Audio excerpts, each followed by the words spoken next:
Salut à toutes et à tous, j'espère que vous allez tous très bien et que vous êtes en train de passer une excellente journée. Avant que la vidéo ne commence, on remercie les 5 meilleurs abonnés qui ont commenté en premier la dernière vidéo. Aujourd'hui, on va principalement parler de Kevin et de Carla. Vous le savez sûrement tous, il existe actuellement deux principales agences, Shona Evans et We Evans, et toutes les deux se font plus ou moins la guerre. En effet, une agence vole un candidat de l'autre et inversement. Il y a plusieurs semaines en arrière et contre toute attente, Julien et Manon Tanti qui étaient chez Shona Evans sont allés chez We Evans. Et là, tout dernièrement, contre toute attente également, c'est Kevin et Carla qui ont quitté l'agence de Shona Evans pour aller chez la concurrence We Evans. Kevin et Carla s'étaient exprimés sur les réseaux sociaux et ils avaient annoncé qu'ils allaient avoir plusieurs projets avec leur nouvelle agence. Mais ils étaient restés assez flous. Il y a quelques instants, c'est Marc Blatta qui a décidé de prendre la parole pour tout balancer concernant le départ de Kevin et de Carla de l'agence Shona Evans. En effet, il a balancé toutes les raisons et il a fait des révélations assez inattendues. Je vous laisse sans plus attendre avec toutes ces explications. Et n'hésitez surtout pas à réagir en commentaire. C'est l'heure des croustilles. C'est l'heure des croustilles. Ça fait trop longtemps que j'avais pas fait le jingle des croustilles. Bon bref, histoire de mon pied ton pied. Après d'un coup ça va dans une autre agence. Ah j'ai capté. On va tout dire. Est-ce que vous avez vu comment je les ai fait glow up la famille? À l'époque ils avaient pas ce buzz là. Depuis que j'ai parlé de la sorcellerie c'est parti dans un buzz de fou. Et là il y a eu une erreur. Il y a eu une erreur de parcours. Je suis obligé de le dire la famille. Je vous explique. À la base eux ils font partie des Marseillais. Quand il y a eu l'histoire de la sorcellerie, tous les Marseillais se sont mis contre eux. Il y a eu un groupe des Marseillais. Ils ont envoyé tous des messages dans le groupe pour dire « nous, on veut plus de Kevin et Carla. » Parce que, voilà, il y a des histoires. On veut plus de Kevin et Carla ni dans l'agence, ni de placement de produits, ni dans le programme. On veut plus d'eux. Quand les candidats, ils ont tous dit ça à l'unanimité, en fait, ce qui s'est passé, c'est que eux ils se sont retrouvés seuls. T'as capté ou pas? Magali, elle a pris leur dos. Tu vois, elle les a défendus, surtout par mon poste, elle les a défendus partout, etc. Et elle les a connectés en mode avec Cyril Hanouna pour peut-être leur faire leur programme. Cyril s'est proposé de leur faire leur programme, le programme que vous avez vu, là, la MIF, etc. Et du coup, ils avaient plus besoin des Marseillais, ils ont leur propre programme. Et en placement de produits, c'était un peu compliqué, etc. Donc, il fallait faire une petite pause pour pas froisser les autres Marseillais, etc. Suite à ça, faut savoir que c'est l'élément déclencheur qui a fait que Julien Tanti s'est barré. Julien Tanti s'est barré chez Wesley parce que bon, Wesley aussi très vif. T'as capté, il a fait une bête de propale. Mais au-delà de ça, de base, Tanti, il est pas en mode, t'as vu, je veux bouger. Il voulait pas bouger de base. Mais c'est un peu le facteur Carla, Kevin, etc. qui l'ont fait partir. Parce qu'ils ont vu qu'il continuait à poster alors que, comme Julien, c'est un peu une grosse tête des Marseillais, il a dit, wesh, mais comment ça et tout. Ils sont partis chez Wesley. Donc, entre guillemets, déjà, Magali versus les Tanti, c'est plus l'amour fou, c'est fini. C'est-à-dire que maintenant, c'est le clan Wesley versus Magali. Wesley, là, il récupère Carla et Kevin. Mais vous comprenez pas ce qui est en train de se tramer. Déjà, je vous dis la vérité, quand Wesley il a récupéré Julien, bon, c'était bénef. T'as vu, parce que c'est une grosse tête, il va en bien, tout, il n'y a pas de galère. Mais là, quand il récupère Carla et Kevin, je pense pas que ça soit un gros mercato, tu vois. Déjà, il faut savoir tout de suite, hein, moi je vous dis direct, il les a pas récupérés à je sais pas combien. Hein. Il les a récupérés en mode, vas-y, tranquille. Tranquille, parce que déjà, on sait que il y avait des problèmes. C'est-à-dire, il a joué une carte, Wesley, tu vois.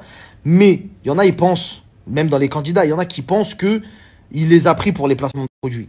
Il les a pris, oui, pour les placements de produits, mais derrière, il y a une guerre de chaînes. C'est ça que je suis en train de vous dire. Il y a une guerre de programme, là. Là, il y a une guerre de programme. En fait, Carla, Hanouna, il lui a fait son programme. Faut savoir que Carla, elle a autofinancé son programme avec la chaîne. D'accord? C'est-à-dire qu'elle a mis des thunes aussi. Là, elle a fait son ambiance mariage, qui n'est pas encore sortie, qui a même pas encore été filmée. Il y a des prestataires qui ont payé. D'accord? Qui ont payé pour passer sur C8. Ils ont payé le mariage de Carla pour passer sur C8. T'as compris ou pas? Sauf que maintenant, il n'y a plus de C8. C'est fini. Parce qu'en fait, comme elle a signé avec la concurrence, faut savoir que Hanouna, C8, tout ça, c'est le groupe des Marseillais, tout ça, c'est le même groupe, c'est les mêmes prods. T'as capté ou pas? Et là, ce que elle a fait, c'est en gros, clairement, irrespectueux vis-à-vis de Cyril Hanouna, parce que il lui a tendu la main, alors que t'as vu le truc, il lui a fait son programme, il l'a invité en mode chronique. Il a commencé à vouloir la faire monter. Elle va à la concurrence. La concurrence, c'est qui? C'est Wesley, TF1, Endemol, tout ça, groupe TFX. T'as capté l'ambiance? Je vous dis ça parce que vous étiez peut-être pas au courant, mais le mariage, il devait passer sur C8. Tout le reste, c'est sur Internet, son programme. En prime, exactement. Son mariage, il devait passer sur C8 en prime. Mais là, ça a été coupé direct parce qu'elle a signé chez la concurrence. Donc, Il est évident que je pense que Wesley lui a proposé de lui faire son propre programme, sinon elle est pas non plus folle. Ou peut-être, je sais pas, pour partir à la concurrence sans rien comme ça. Mais aussi, ce que je me dis, c'est comment tu peux te mettre à dos Hanouna, ma gueule. Parce qu'il est vraiment placé, tu vois. Faut pas se mentir. Et lui, il tire les ficelles, frère. C'est-à-dire, tu te mets à dos, tu vas avec la concu. C'est-à-dire, faut vraiment que la concu, elle te promette des vrais trucs sous contrat. Donc, on attend de voir ce qui va se passer. Mais là, c'est compliqué, là, parce que là, du coup, ah ouais. Et moi, je vous dis la vérité, les ambitions de TF1 avec leur groupe, c'est de faire une nouvelle télé-réalité, de la vendre à TFX. Et comme ils veulent des grosses têtes, je vous le dis, vous n'êtes pas prêts des têtes qui vont potentiellement signer, partir peut-être de chez Shona et d'aller directement et partir de chez Shona pour aller chez Wesley. En fait, quand ils partent de chez Shona pour aller chez WeEvent, en fait, parce que derrière, il y a des enjeux de télé. Il n'y a pas que des enjeux de placement de produits, ça c'est évident, mais en gros, si tu préfères, faut que ça soit un roulement. On te fait faire de la télé pour que tu sois connu, pour que tu ramènes du bif aussi dans la société. On peut pas te faire un programme pour que tu ramènes du bif à quelqu'un d'autre. C'est logique. Et voilà, donc la prochaine personne qui va aussi partir de chez Shona pour aller chez Wesley, bah c'est Jazz. Ah, t'as balancé ça comme ça? Ouais, j'ai balancé direct l'info. Ouais, ça c'est une exclue que je vous donne. Ouais, Jazz, elle va retourner chez Wesley, ma gueule. Ah ouais, elle va retourner chez lui. Je me demandais pas pourquoi. Je vous ferai les snaps en temps et en heure. Mais là, elle va retourner chez lui. Après, il y a d'autres rumeurs. Il y a d'autres gens qui disent qu'il y a d'autres gens aussi qui doivent aller. Mais bah, rien n'a été signé. C'est pas concret. Déjà, c'est concret.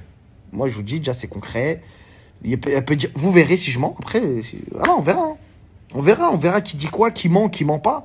Après, voilà, c'est la guerre. Hein. C'est la guerre. Après, je sais que Magali aussi, elle prépare une dinguerie. Ça, j'ai pas le droit de dire. Il y en a, ils seront surpris. Il y en a, peut-être, ils sont partis, ils vont regretter. Peut-être, il y en a, ils veulent partir, mais ils savent pas ce qui va se passer, donc ils attendent aussi. Là, c'est Dallas. On est en plein dans un épisode de Dallas. C'est lourd. Wesley versus Magali. Vu que vous regardez mon snap, les deux là, si vous êtes chaud, on se fait un live sur Instagram, on casse Internet. Ce live-là, ça peut être le live le plus ouf de toute la planète Instagram, record de France. Donc, je vous invite, Wesley et Magali, dans un live où moi, je vais poser des questions, d'accord? Et voilà, moi, je prends pas parti. Je vous aime bien tous les deux. Vous le savez, je parle avec vous deux. Je vous aime bien tous les deux. Maintenant, je pense que là, il est temps de dire devant la France entière qui fait quoi, qui dit quoi. Pourquoi Wesley, il veut récupérer tous les... Pourquoi Wesley, il fait des propals à tout le monde comme ça? Il a gagné 1 euro million. C'est quoi le délire? On comprend pas. Magali, pourquoi t'es pas encore ministre pour l'éteindre? Tant de questions qu'on se pose. Qui va gagner le live?